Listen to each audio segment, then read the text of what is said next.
tolong dibebaskan klub nyari sponsor dan bisa pasang sponsor pas jadi tuan rumah. Ya. Itu aja dulu di deh. e-board ya. Bisik Futsal Indonesia. Yo, anak futsal Indonesia, kembali lagi bareng gue Doni Zola di Bisik, bicara futsal Indonesia dengan cara yang asik. Ya, walaupun libur kompetisi, kita akan tetap ngomongin soal futsal ya. Banyak banget gosip-gosip transfer, pelatih-pelatih yang datang. Kayaknya banyak yang bakalan datang lagi nih, pelatih asing. Ya ini agak-agak menarik. Dan gue udah bersama orang yang tepat untuk ngomongin soal gosip futsal Indonesia. Ex wartawan bola lob Gorozon. Ro, sehat Ro? Halo, saya alhamdulillah. Alhamdulillah ya, gila. Ini kebalik nih, kebalik. Iya. Dulu gue diwawancara mulu gitu. Walaupun ya memang ya, by phone juga bisa sih. Ya jadi Ro, di sini di Skor Indonesia, YouTube Skor Indonesia, gue punya ada acara namanya Bisik. Nah, lu mungkin tahu juga kali ya. Tahu lah, nonton lah. Lo nonton lah ya. Nggak bisik-bisik kan ya? Ya nggak bisik-bisik. Bisiknya cuma sedikit di kuping tapi nyelekit. Dan kalau ngomong-ngomong soal nyelekit, gue udah bersama orang yang tepat. Karena orang ini pernah di-ban. Kayaknya masih sampai sekarang kayaknya ini. Oh, masih ya? Masih sampai sekarang ya? Masih sampai sekarang. Ro, ceritain dong pengalaman lo atau pertama kali lo nyemplung ke futsal ya. Sebagai wartawan, lo nggak pernah main profesional kan? Oh enggak. Nggak pernah kan? Enggak. Sayangnya lutut gue cedera. Oh, lutut cedera. Tapi lutut sembuh juga tapi ada sih. Lu ginjal cedera juga kayaknya kebanyakan duduk. Gimana Ro? Pertama kali lu terjun ke futsal? Oke, jadi tuh kalau anak futsal pasti tahu namanya bola lob kan, Yeah. sekarang jadi X kan. Yeah. Itu gua pertama kali liput futsal itu di tahun 2012. Mungkin kalau anak sekarang kagak tahu kali ya namanya IFL kan, IFL, Indonesia Futsal League. Nah, itu dulu kan Uh-huh. cikal bakal PFL lah. Nah, itu tahun 2012 tuh. Yang ikut cuma 7 sampai 8 klub, kadang ada yang mundur terus ada yang ngeganti. Nah, sejak itu dari 2012 masih zamannya Twitter dulu. Dulu masih ada live Twitter dulu tuh kalau ingat. Dulu tuh kalau misalnya live tweet itu yang ditunggu-tunggu. Yoi. Karena nggak ada live streaming. Nggak ada namanya live streaming, TV aja jarang-jarang kan. Nah, itu dulu live tweet. IG juga belum ada tuh. Kalau sekarang kan bisa live IG sudah udah kan. ada tapi orang belum, maksudnya belum ada live Instagram segala macam. Udah ada tapi ya cuman buat sekedar share foto doang kan. Betul. Nah, dulu tuh Twitter live tweet jadi emang kudu hadir, cuman ya itu hadirnya via live tweet aja tuh. Tangan sampai ya udah deh gini aja kan megang tuh. Iya, apapun kejadiannya ya, misalnya Andre Kustiawan ngapain nyetak gol, lu langsung nge-tweet ya. Itu lu yang nge-tweet. Ya, kadang-kadang gantian kan. Pokoknya siapa yang hadir pas liputan ya dia yang nge-tweet, dia yang moto, dia yang wawancara juga dah pokoknya. Ya udah pokoknya belum ada akun-akun media sosial tentang futsal ya saat itu ya. Belum. Saat itu ada dulu tuh namanya dulu tuh futsal in atau apa gitu pokoknya. Jadi itu kadang-kadang kalau pas liputan ketemu ya lu lagi gitu doang udah, cuman akhirnya ya cuman bola lob aja yang jalan sendiri kan kayak gitu. Iya, gua pun sempat ya buat informasi aja buat para pencinta futsal, gua sempat ada di bola lob ya. Saat itu. Dan lu sebelum di bola lob tuh apa sih, Ro? Gua sebelum di bola lob gua kerja sebagai editor buku gua. Oh, editor buku. Lu juga editor bukunya Coach Justin ya? Nah, iya. Yang pertama ya? Coach Justin yang pertama tuh. Apa namanya tuh? Futsal Modern. Futsal Modern. Itu ada nama gua tuh kalau cek di bukunya tuh. Jadi kebetulan Coach Justin itu collab sama Upstairs. Modern Darling. Dan habis itu lo juga editin kemarin bukunya Pak Abu ya? Iya, Pak Abu. Nah, tunggu aja lah buku tentang perjalanannya Pak Abu dengan teks saktinya lah. Itu emang lo pengen bukuin apa lo ngejilat? Gue bingung juga ngejilat apa ya ke Pak Abu ya. Pak Abu kan banyak bisnisnya. Ada minuman, semuanya ada frozen food. Makanya gue juga kaget. Nah, Ro, lo selesai dari lo editor terus lo jadi wartawan bola lob. Emang lo pengetahuan tentang futsal sebelumnya apaan, Ro? Lo tahu futsal tuh dari mana? Gue kan dulu anak UNJ.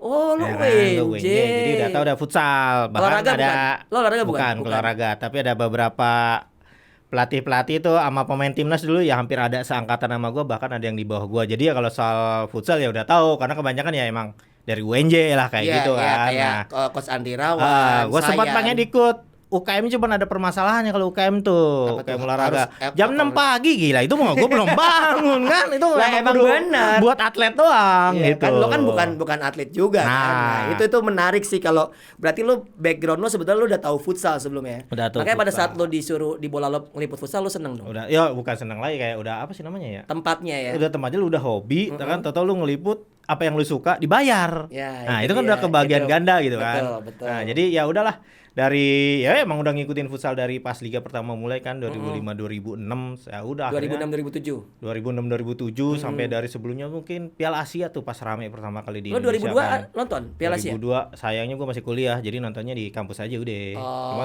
kudu pasti tahu beritanya. Iya, cuma tahu ada olahraga namanya ada futsal ya. futsal, 2002 ya udah lo masih tahu. kuliah.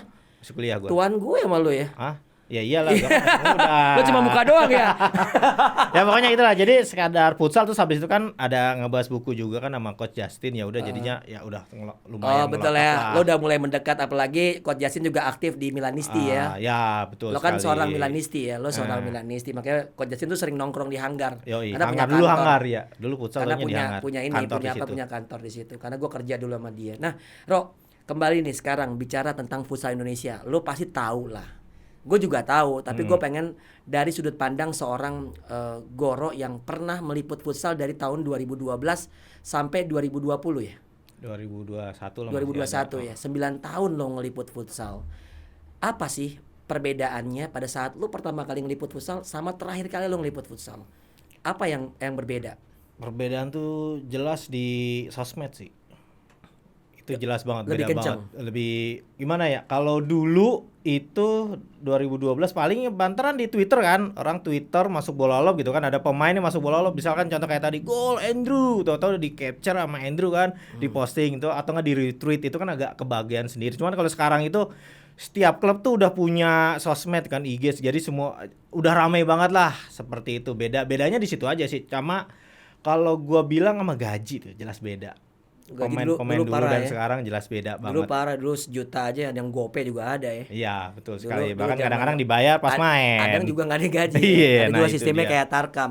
Nah, kalau buat timnas, Ro, lo kan udah ngikutin dari tahun 2006 lo bilang. Tapi kan lo kita bicara ngeliput kan beda ya. Beda, betul. Lo nonton secara langsung. Lo liputan pertama luar negeri di mana, Ro? Gua pertama kali luar negeri itu antara AFF 2013 atau 2014 gitu.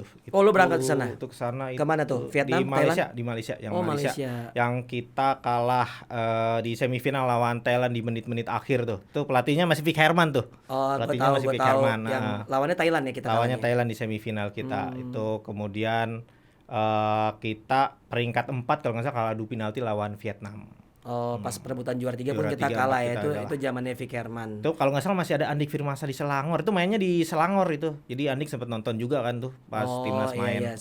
Sekalian dia main di Nah, sana. itu pertama kali tuh rasanya gimana ya ngelihat timnas main di negara orang tuh aura kebangsaan kita tuh. Wow. Wah, gila. Beda kan kalau main di sini tuh kayak ya di sini gitu kan. Cuman Biasa kalau di aja sono ya, biasa kayaknya aja ya. iya di sana kalau pas lihat per luar negeri beda tuh auranya tuh apalagi kalau menang kan. Wah, itu seneng banget. Paling lah jauh gitu. lo liputan kemana? Paling jauh kalau gua Jangan dari rumah lo Cibinong ke ini ya. paling jauh kayaknya di antara Vietnam Thailand kayaknya. Oke. Lo Vietnam sama lo Thailand AFC lah. nggak pernah ngeliput? AFC gua Karena klub dong, pada saat klub dong. karena pada saat lo jadi wartawan belum lolos lagi ya. Ya, belum lolos lagi. Terakhir kali itu 2014. di Iran ya? Di Iran kalau nggak salah ya. Iya. Di Iran itu gua nontonnya lewat ini TV kabel kan TV tuh di kabel rumah ya, tuh. karena emang susah ya. Ya, Nah, Ro, seperti itu. terkait dengan prestasi timnas nih. Lo udah ngerasain di era bahkan sebelum Vic Herman masuk. Eranya Bang Andri Irawan dan Bang Dadang kalau Iya, nggak salah betul. ya. Nah, terus lo ngeliat terakhir Hasim Zadeh. Apa yang apa yang lo lihat dari timnas itu sendiri? Jelas taktik gaya main ya. Itu sih yang beda pasti jelas. Bedanya lebih bagus kah? Kalau soal ini agak relatif nih, selera aja nih soalnya dari zamannya Bang Pesku kan, Bang Pesku sama Coach Dadang itu udah gaya mainnya aja udah jelas beda.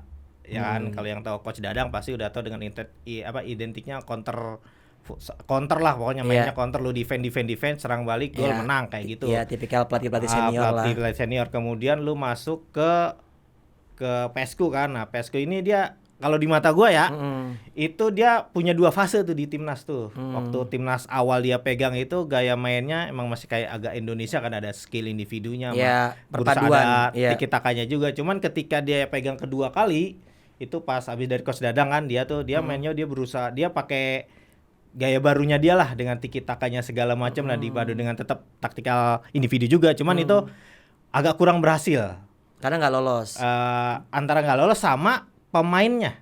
Kalau gue bilang itu kurang lebih tahun 2017 itu ketika kita masih diisi sama generasi emasnya Saidan CS sama Bayu CS lah. Itu gaya mainnya emang udah ngelotok banget dengan individual skillnya kan. Jadi ketika ada gaya baru masuk itu emang pasti butuh masuk. Butuh adaptasi lagi. Betul. Bukan coach Peskunya salah atau nggak pemainnya salah, tapi memang ketika ada gaya baru ya pasti harus ada adaptasi, dan sayangnya di adaptasinya tuh langsung di timnas di event internasional seperti itu. Yang menyebabkan kita tidak lolos ke semifinal ya. Semifinal itu paling ya lumayan parah sih, soalnya di grup kita nggak ada Vietnam, nggak ada Thailand, itu masalahnya cuma ada Malaysia sama Myanmar doang kan.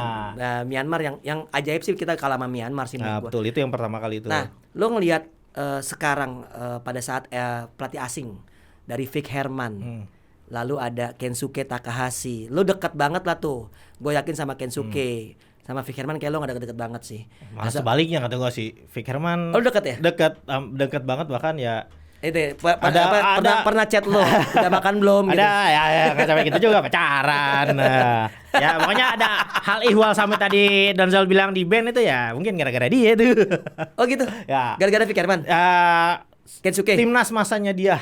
Timnas masanya Vic Herman, lu di band. Vic Herman, ya pokoknya di band karena apa sih, lu vokal ini apa sih? Kalau gue sih dibilang bukan vokal sih, gue cuma menyuarakan lo ini gitaris, gitaris lah, basis. Pokoknya intinya tuh perbedaan antara Vic Kensuke dan sekarang Hasan Zadeh itu kalau soal ilmu mungkin bisa jadi sama semua gitu kan. Dia knowledge-nya oke lah. Cuma mereka pelatih top level.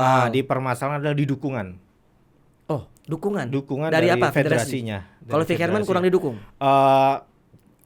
Bukan ini dia nih, gue antara emang nggak didukung atau emang miskomunikasi, itu yang jelas agak gimana gitu. Cuman apa yang Vic, kalau namanya pelatih asing dia pasti nggak semua pelatih asing, pelatih lokal juga pasti udah tahu ada jadwal kan.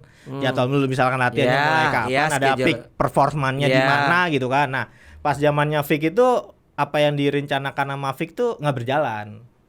Sama sekali nggak berjalan. Ya contohnya kan pas kasus yang SEA Games. SEA Games kan, yang SEA Games itu kita cuma yang putra itu cuma punya persiapan 1 minggu. Atau kalau gue bilang malah 5 hari malah. Lalu 5 hari terus ikut SEA Games. Lo ada Ferrao juga, kata gue sih ya susah juga kan. Kayak gitu. Susah juga emang kita bawa Ferrao ke sini juga sih. Iya sih. Tapi gue melihatnya gini ya. Di era Vic Herman gue menganggap pelatih asing yang paling gagal. Kalau misalnya comparison sama dua pelatih selanjutnya gitu. Betul. Tapi kalau kita bicara lagi, Vic Herman emang hubungannya nggak bagus sama federasi. Yang gue dengar ya, jadi buat teman-teman ya pecinta futsal, gue sih dengar aja bahwasanya Vic Herman ini banyak maunya. Bahkan gue dengar langsung dari pada saat TC di Lombok pun itu banyak hal-hal yang membuat akhirnya hubungan Vic Herman sama federasi itu tidak bagus. Betul. Itu apa yang terjadi?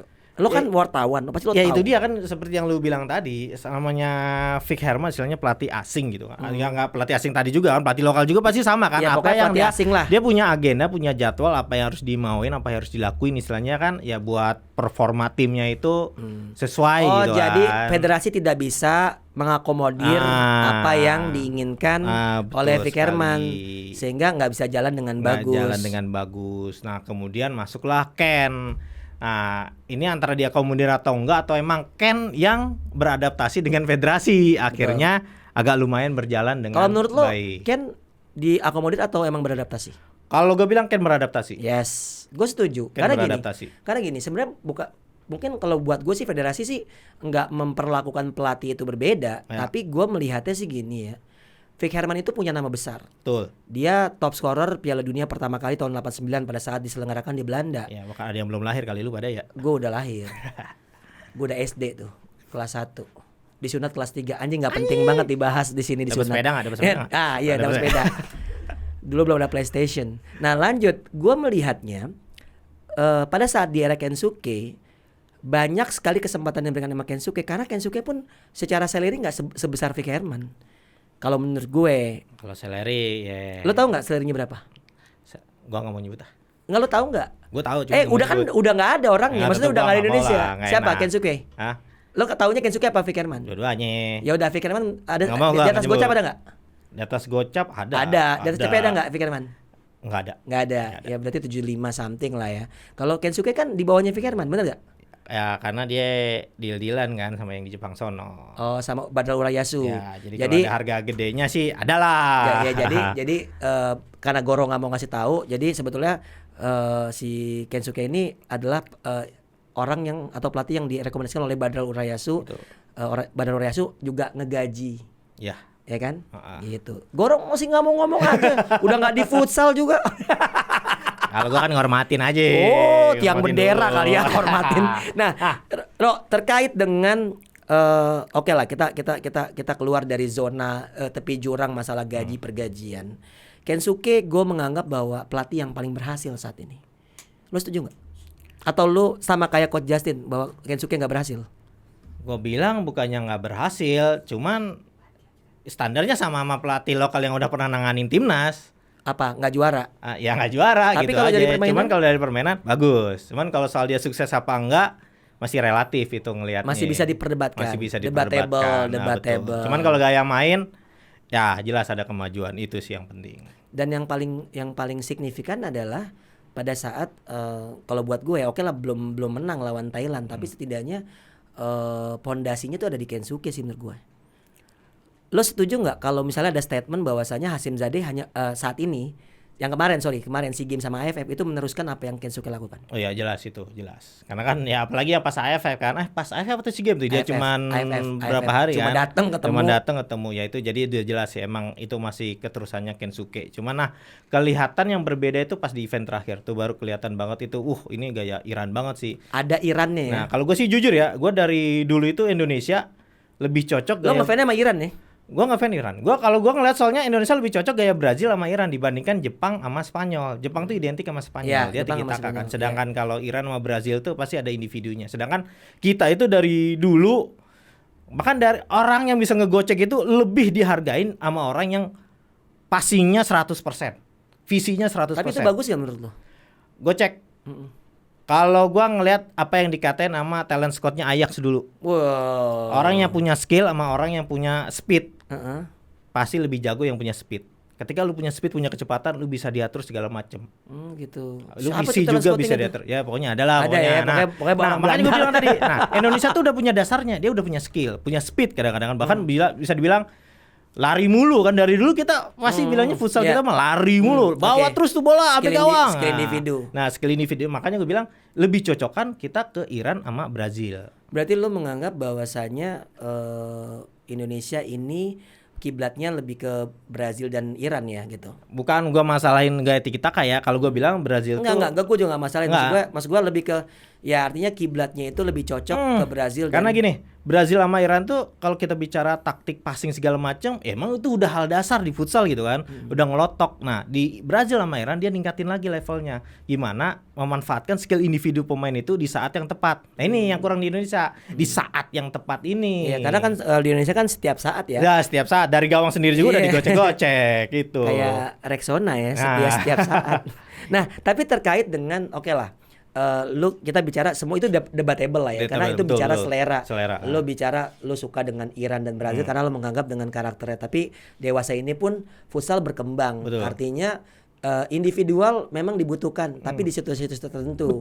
Ini yang membuat kalau gue ngobrol sama pelatih-pelatih asal yang pernah di ASEAN ya, baik itu Italia, Spain atau apapun, di Indonesia ini tinggal bagaimana dasarnya, tekniknya. Lalu bicara bagaimana secara taktikalnya. Nah, secara taktikal, gue bicara perkembangan futsal. Lo kan ngelihat kan tahun ini kan, bahkan tim yang terdegradasi pun main taktikal. Iya, betul. Indah banget kalau gue bilang. Bahkan dari tahun lalu itu sebenarnya, makanya gue bilang tadi, dari zamannya tadi kan Dozol udah bilang Ken itu ngerubah. Itu benar sekali. Karena itu ngerubah gaya main kita. Nggak cuma di timnas. Nggak hanya di timnas, tapi di liga juga udah mulai kelihatan kan gimana kebanyakan passing. Tapi itu kalau mau ditarik mundur lagi, itu adalah ada namanya yang didikan dari Akademi Futsal gue bilang. Dulu itu ya, gue bilang kalau orang taunya ngambil pemain itu dari Tarkam sama dari Livuma. Betul. Atau Liga Futsal Mahasiswa. Jadi kadang-kadang yang skillnya gocek-gocek jago tarik masuk Liga Pro, tarik masuk Karena Liga Pro. Karena nggak ada lagi. Nah, pas zamannya Kensuke itu, AFI itu Akademi itu udah istilahnya udah di masa yang udah pas lah. Iya, ngelahirin pemain-pemain yang tahu udah taktikal. Berkembang. Betul, udah tahu taktikal, teknik dasarnya. Jadi ketika masuk ke sini ada, kalau dibilang kita ada generasi U20 ya, U20 pertama sama kedua itu dia udah teknik dasarnya udah enak-enak. Walaupun sebetulnya Kensuke masih merapikan juga.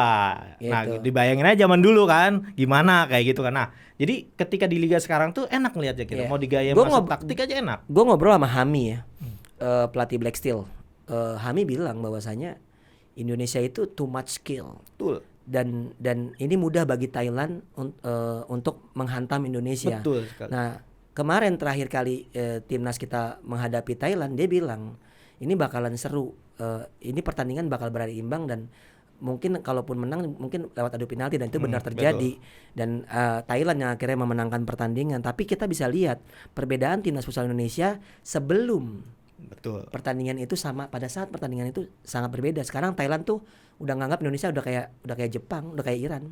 Betul. Kalau gua melihatnya itu. Tapi kembali lagi, lo sebagai seorang wartawan, lo ngelihat pemberitaan futsal, apa perasaan lo sekarang setelah bola lo sedih ya? Rest in peace. Sedih sih asli.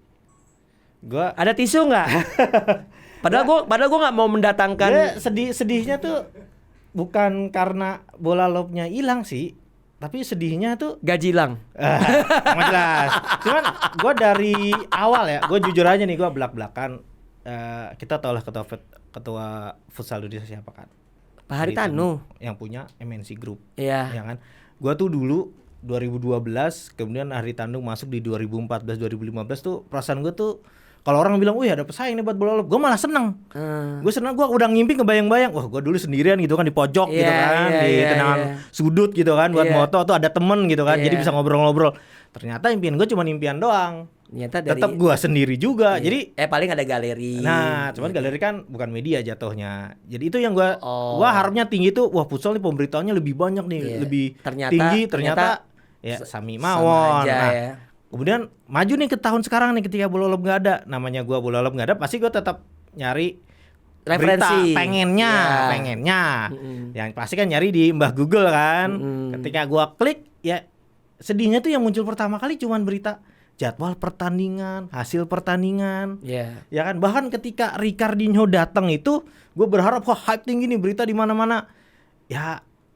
Ya gitu doang, pas awal doang. Abis itu ya udah nggak ada lagi. Itu gue sedihnya di situ sih kalau soal pemberitaan. Karena gini, kalau mau menjadi sebuah industri, futsal juga harus balance ya, antara pemberitaannya juga, prestasinya juga. Betul. Prestasi udah ada, kompetisi udah mendatangkan pemain-pemain kelas dunia. Betul banget. Bagaimana exposure-nya juga sekarang. Nah, ini sekali. Tanpa sepengetahuan Goro, kita udah datangkan Bapak Haritanu.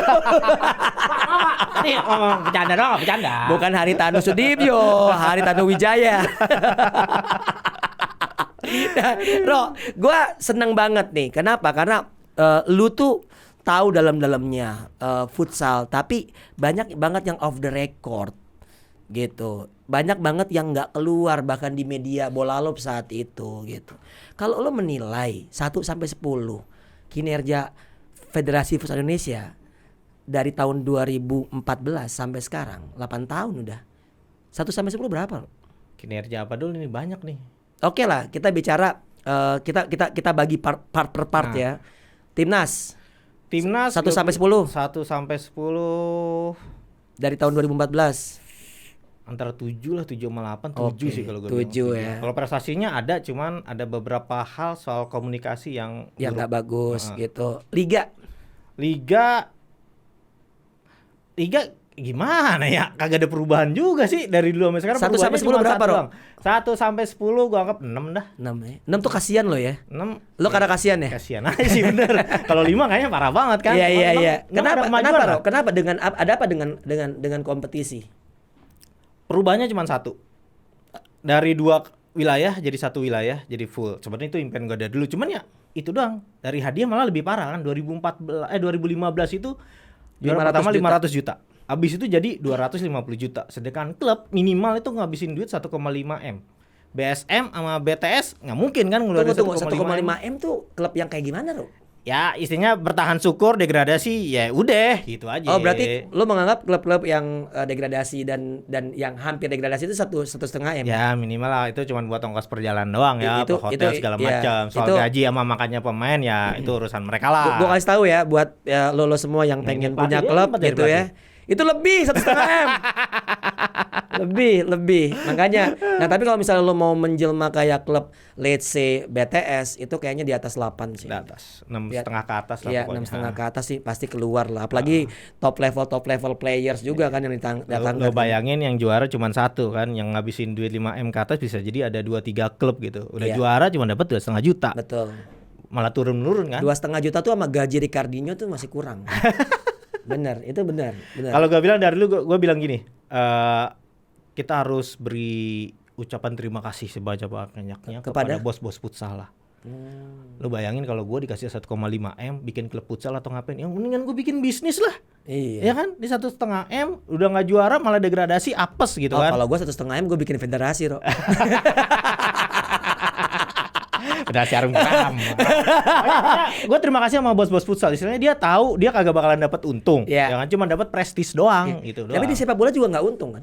Apanya? Di sepak bola juga bos sepak bola juga nggak untung. Jelas emang nggak ada yang untung. Cuman istilahnya mereka masih dapat sponsor segala macam. Kalau mau pinter kan bisa jadi kayak Rans atau nggak mungkin Persib. Istilahnya nggak boncos-boncos banget kan? Ya, kayak gitu kan? Mungkin kendaraan politik juga. Nah, lanjut. Oh, politik udah. Nah, gue melihatnya gini, banyak sekali yang tadi gue bilang sesuatu yang nggak keluar di media, sesuatu yang kayak lu tadi soal hubungan antara Vic Herman dengan federasi, lalu bagaimana seorang Kensuke bisa menjadi pelatih timnas futsal Indonesia padahal secara pengalaman sangat nol ya, 0,0 tapi ini sempat gue jadi omongan juga nih. Kenapa Kensuke sukses? Karena dia nggak ada prestasinya. Karena dia nggak ada prestasi, dia nurut sama federasi. Federasi seneng kan, apa aja dia akomodir. Jadi gue bilang tadi, si Kensuke itu adaptasinya tinggi. Dia juga merasa, wah gue masih belum siapa-siapa nih. Jadi kayak klub lah merendah sama yang, Nah, yang butuh pelatih murah tapi berkualitas, pelatih berkualitas tapi belum berpengalaman. Nah, pas itu simbiosis mutualisme. Betul gitu ya. Sekali. Nah kalau Hasim Zadeh, lo lihatnya gimana? Lo kan ini akhirnya kok apa ya? Keinginan lu terpenuhi nih. Betul, Iran nih pertama kali, 2 kali. Pertama dulu Nasir Saleh dulu. Cuma kan itu pasti awal-awal. Iyalah. Nasir Saleh juga waktu ketemu kita nggak kenal. Iya. Nah, kalau sekarang, kalau gue bilang track recordnya udah bagus banget kan. Udah bahkan gue salutnya hanya beberapa kali latihan kemudian pas event terakhir kan udah keluar tuh gaya Irannya kan. Yeah. Gimana si Sauki Saud sama Runtu Boy hidup. Iya. Yeah. Dibandingkan pada masanya Kensuke. Betul, setuju ya kan? gue. Artinya individual kembali dikedepankan walaupun porsinya mungkin tidak seperti sebelum-sebelumnya. Ya, betul. Tadi itu juga gue bilang tadi dikeluarkan pada saat yang tepat. Itu yang harus kita belajar lah ya kan ke si gaya Iran ini lah saat yang tepat. Soalnya kenapa? Di liga kemarin itu juga masih banyak sih pemain yang gocek dari gawang sendiri ya kan. Kadang-kadang goceknya itu nggak maju tapi malah mundur atau nggak ke samping gitu kan. Gawang kan di depan, lo ngapain ke samping kayak gitu kan. Nah, jadi itu mulai yang gue bilang tadi pelatih asing ini dengan gayanya, dengan mulai dari Kensuke dengan tiki takanya kemudian dibawa ke klub ya kan, bertanding di liga yang sekarang gue bilang sih alhamdulillah bisa tiap minggu ada gitu kan. Ya intinya jam terbang. Yang dibutuhin kita tuh dari dulu emang jam terbang di liga dan juga jam terbang internasional. Nah, itu kenapa Thailand itu udah top level. Lu main udah 20 kali lebih kan di liganya. Yang kemudian soal internasional buset dah itu Thailand kalau bisa semua event internasional diadain sama dia kan. Iya, karena dia ada NSDF ya. NSDF tuh tau nggak NSDF? Kayak apa sih itu namanya kalau di sini? Kayak itu organisasi pemerintah yang bertugas untuk mencari dana untuk olahraga. Betul. Nah, itu. Sama satu lagi yang kurang nih. Ketuanya Federasi Thailand itu Ketua Federasi Thailand gila futsal. Loh, yang kita nggak gila. Gila kendaraan politik. Maaf nih Pak. Emang ini tuh kenyataannya. Oh gitu. Gitu. Lah emang partainya menang. Nah jadi gini. Nah kalau gue melihat dari segi lo bilang kompetisi liga udah 20 kali lebih ya, 22 ya mainnya. Liga kita emang udah bagus, Ro. Secara oke lah, lo sistem Bagusnya di mana dulu nih? Nah, Kan? gue tanya, lo nih. sistem full kompetisi ini lo setuju? Dulu pas pertama kali gue nyaranin ada satu yang kurang, itu Final Four-nya. Liga terbaik saat ini itu Liga Spanyol. Full kompetisi tapi ada Final Four. Ada kayak Final Four-nya, bahkan di sana 8 besar gitu kan. 8 besar. Itu menghidupkan kompetisi jadi lebih hidup mati ketika di bawah playoff. Oke. Jadi ya sama kayak NBA sebenarnya kan, kayaknya itu kan. Jadi pas babak reguler dia nyari posisi nih. Gua ntar di babak playoff nanti itu gua bakalan ketemu siapa kan, udah mikir-mikir. Betul. Dan itu bakalan terus hidup mati sampai akhir gitu loh, ya kan? Karena satu peringkat aja bisa ngaruh, ya kan? Nah, contohnya gini aja, kalau misalkan sekarang nih kita andai kata kita ada 12 tim kan? Ya kan? Kalau andai kata kita pakai Final Four 4 besar lah, ya kan? Itu gua jamin peringkat atas 1 2 3 4 itu sampai akhir bisa jadi ada yang nyimpen tenaga juga, tapi ada juga kalkulasi ini. Gua ntar semifinal bakalan ketemu siapa gitu. Nah, jadi ketika ini babak reguler selesai, orang malah makin penasaran nih. Misalkan nih, Toto nih kayak tahun kemarin kan, Black Steel ketemu BTS di semifinal kan. Wah, anjrit, seru banget kan. Pas final makin seru lagi. Nah, sekarang ketika juara udah ketahuan, udah langsung. Apalagi pas habis juara nggak dikasih hadiah. Ya, pas juara tuh nggak ada hype, cuman orang menang, BTS menang. Padahal masuk lapangan peluk-pelukan gitu doang. Liga Italia kalau pekan berapapun pasti dikasih langsung piala. Ya, itu dia. Itu ya sih selebrasinya nggak ada ya. Itu jadi kayak kehilangan marwahnya itu kan. Jadi kayak cuman lu menang, deh menang ya, makasih Pak, ya oke sip gitu doang. Nggak ada sesuatu yang diangkat, akhirnya Mas Dimas yang diangkat. Karena kan kita kembali lagi emang duitnya di situ ya kan. Mau gimana lu? Masa nggak angkat Mas Dimas? Nah, makanya gue bilang apakah udah benar full kompetisi ini? Udah benar, cuman sayangnya di kita tuh emang dari dulu tuh ada marwahnya, harus ada bunuh-bunuhan gitu biar ada finalnya. Serem amat ada bunuh-bunuhan. Tapi benar, gue setuju. Kalau gue pribadi sebetulnya dengan full kompetisi ini sangat menarik ya. Karena sangat kompetitif. Bahkan sampai hari terakhir pun walaupun beda pekan, itu juara ditentukan di pertandingan terakhir dan degradasi juga ditentukan di pertandingan di pekan terakhir. Tapi masalahnya pekannya nggak barengan. Iya itu. Ini yang menjadi PR. Nah, lu ngelihatnya gini, Ro. Gue pernah dengar tuh Fikirman ngomong nggak ada di belahan dunia manapun main Sabtu dan Minggu berurut-urutan. Bahkan pemain-pemain asing pun bilang gitu. Terakhir gue ngobrol sama Ricardinho pun bilang gitu. Ini bahkan dia kan statement kan, ini pertama kalinya tubuh ini bereaksi dengan bermain Sabtu dan 2 hari berturut-turut. Nah, menurut lu apa sih solusi yang bagus untuk tidak membuat bermain itu 2 hari berturut-turut?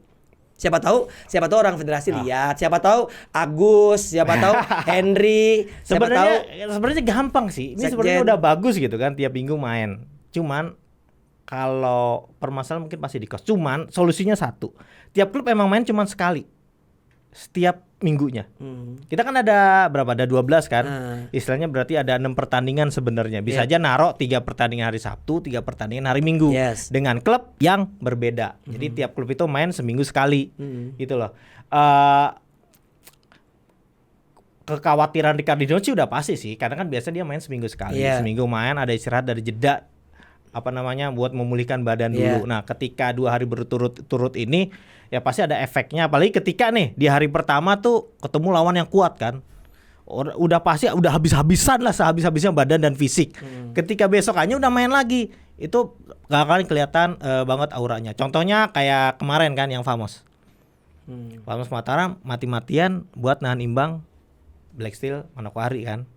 Ya kan, kemudian di hari berikutnya dibantai sama BTS. Orang pasti bilang, wah permainan nih, apa namanya? Emang permainan kan futsal. Permainan sih ya, cuman kalau secara logikanya itu pemain Pamos sudah habis-habisan itu lawan Black Steel. Jadi ketika lawan BTS ya emang udah dapet ampasnya aja. Betul. Gitu. Dan tapi memang gimana juga kalau gue melihat gini, gue lihat katakanlah liga yang terdekat Thailand. mereka main di weekday juga loh. Iya, betul. Lu sering nonton nggak? Ya. Dia kan di Facebook kan live-nya. Live-nya Facebook. Jadi bagaimana kompetisi ini let's say main Rabu 3 pertandingan, Kamis 3 pertandingan, kan ada istirahat tuh. Jumat, Sabtu, Minggu main betul. 3 pertandingan lagi. Supaya secara kos toh para tim peserta dari hari Kamis kok datang. Biasanya ya. Kamis terus Jumat uji coba lapangan, Sabtu Minggu main biasanya. Sekarang dirubah aja, Rabu datang, Kamis main, Jumat istirahat, Sabtu main bisa. udah pulang. Cuman kalau gue sih ada saran dari gue yang lebih enak. Apa tuh? Sebulan di satu kota. Ya sebetulnya itu bubble sih. Sebetulnya lebih enak. Bubble. Sebetulnya gini, itu salah satu solusi yang sayangnya nggak dilakukan oleh federasi terkait dengan dia mau nyebar. Tapi lu gini. Sebenarnya bisa nyebar kok, kan sebulan sekali di. Ya, tapi kan kotanya kan ada banyak nih. Ya tahu. Cuman masalahnya gini, Ro. Kan federasi ini melempar tuan rumah kepada klub. Menurut lo efektif nggak sih itu?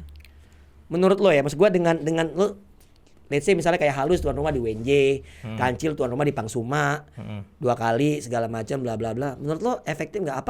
Atau sebaiknya tuan rumahnya ya si federasi dengan berpindah kayak zaman dulu? Yang zaman dulu federasi yang nentuin kan. Ya sebenarnya sih nggak masalah mau yang federasi nentuin atau klub yang jadi tuan rumah. Jadi permasalahan sekarang adalah Sabtu Minggunya itu kan. Iya, karena permasalahannya kan di itu kan. Karena buat gue klub jadi tuan rumah itu kan dibebanin. Lo tau nggak berapa subsidi yang dikasih? Tahu, sebutin nih. Iya sebutin. Ya, 55. 64. 55. Lu ngambil berapa lu? 55. Gua lu yang ngambil berapa? Justru gua 64 gede. Lu yang ngambil. Gua yang deal 55. 9 juta. Lu ngambil 9 juta berarti. 9,5 juta lu, 500 kemanain lu? Kagak. Nih dengerin. 60. Nih ya, gua telepon Iqbal sekarang. Gua telepon yang jaringan gua nih. Tuan rumah. Gua nerima 64, lu nerima 55. Berarti lu yang dipotong 9 juta. Tapi pas yang pas pergi-pergi perpekannya kepotong juga lu. Intinya udah. Enggak gini. Jadi 64 juta atau whatever lah itu. Ya, pokoknya 50 ke atas lah. Cukup enggak? Oh. Di ini ya pokoknya semua yang curhat ke gua bilang, "Gila, gua nombok dah." Oke, nggak apa-apa, nggak maksud gua nggak peduli soal mereka curhat sama lu. Yang gue peduli sekarang berapa sih kos untuk menjadi tuan rumah? Tergantung kota sih. Cuma intinya sih nggak. Udah gue langsung ngomong Jakarta. Jakarta kemarin bilangnya 80 apa sehari ya? Enggak. Totally. Misalnya gini. Misalnya lu bilang 50 juta. Tuan rumah berapa sih kosnya? 2 hari plus hari Jumat. Kemarin yang gua denger sih curhatannya 100. Tuh yang curhat siapa, Bro? Ya ada lah pokoknya. Nggak apa-apa. Iya, pokoknya ada. Nggak, maksud gue kecil amat gitu. Karena kalau misalnya kita bicara gor misalnya dulu ya sebelum pakai WNJ ya, Popki aja itu 3 hari aja udah 36 juta. Gitu. Iya. Belum wasit lo harus kasih penginapan apa segala macam. Jadi buat teman-teman nih kalau jadi tuan rumah di Liga Pro itu subsidinya nggak seberapa. Ngeluarinnya banyak banget. Ketolong kalau seandainya kayak Gor Pangsuma, supporternya banyak kayak gitu. Nah itulah kenapa gue menganggap bahwasannya seharusnya buat gue ngapain lu bebanin lagi ke klub aja udah sungsang sumbel untuk membiayai. Sebenarnya sih gampang sih. Dulu kan sempat ada rencana pengen bikin PT Liga kan. Oh kata siapa? Dulu ada pokoknya ada. Itu pengen rencana tuh ke depannya bakal ada PT Liga. Tahun berapa tuh? Pokoknya pas ada FFI belum FFI dulu ya, Asosiasi Futsal Indonesia. AFI. Menuju puncak. Idamannya tuh dulu pengennya ada PT Liga, cuman sampai sekarang nggak kewujud-wujud. Ya kan, jadi ujung-ujungnya tiap tahun ya klub lagi yang dibebanin. Oke, sekarang harapan lo deh, nih terakhir nih. Harapan lo terkait dengan futsal Indonesia tuh seorang Goro tuh menurut lo seperti apa seharusnya? Industrinya sih jalan. Pertama, pemain jelas. Sekarang bahkan ada beberapa klub dari kontrak jangka panjang kan. Itu udah alhamdulillah banget tuh buat para pemain kan otomatis kan. Jadi nggak mikirin nih cuma dikontrak 4 bulan, anjir gue 8 bulan gue ngapain gitu kan. Sekarang kan ada yang dikontrak setahun. Nah itu udah bagus kata gue sih. Dan semoga sih semua klub juga nanti akan kayak gitu. Ya kan. Kemudian itu di prestasi timnas, kalau gue bilang sih prestasi timnas pasti kalau dijalani dengan benar pasti akan tinggi lah. Sekarang bahkan kan gue bilang ya, ranking kita udah tinggi banget kan. Sebenarnya itu karena imbasnya sering main banyak, ya kan, terus menang. Tapi itu berimbas dari pemain yang bagus juga kan. Kayak gitu. Nah, yang berikutnya adalah liganya. Liganya harus kayak gimana? Liganya itu menarik sponsor jelas. Oh sekarang nggak mampu menarik sponsor. Paling top kayak Santang. Kayak Santang. Iya kan? Gede tuh kayak Santang tuh. Gede ilmunya gua pengennya tuh. Itu nggak tembus jarum loh. Nggak, jarum nggak tembus. Ya ente kadang-kadang lah pokoknya. Nah, gua iri kalau ngelihat kayak basket IBL gitu kan, kemudian sampai ada volley itu kan. Volley itu bahkan gue bilang gayanya tuh masih gaya Liga Indonesia zaman dulu gitu kan. Series gitu loh. Wicket lebih maju, tapi kenapa mereka dapat sponsornya lebih banyak dibandingkan futsal. Volley Waria gitu. Rame loh. Iya. Intinya gini, kalau untuk liga tuh gue pengen ada sponsor datang gitu loh. Bahkan dulu kan sempat ada rencana mau ada orang tua asuh ya. Katanya mau ada BUMN buat sponsorin klub segala macam. Cuman buat gue mah itu ya harapan-harapan bullshit lah pokoknya kan. Lip service doang. Yang gue minta tuh tolong dibebaskan klub nyari sponsor dan bisa pasang sponsor pas jadi tuan rumah. Ya. Itu aja dulu deh. Di e-board ya. Iya di e-board itu aja dulu. Gue jamin pasti banyak kok yang mau ngeluarin duit kayak gitu. Itu aja dulu. Toko lo juga mau ya? Oh jelas. Brandon Sport Bogor. Ya lumayan. Kalau gue sih bilang itu untuk liga.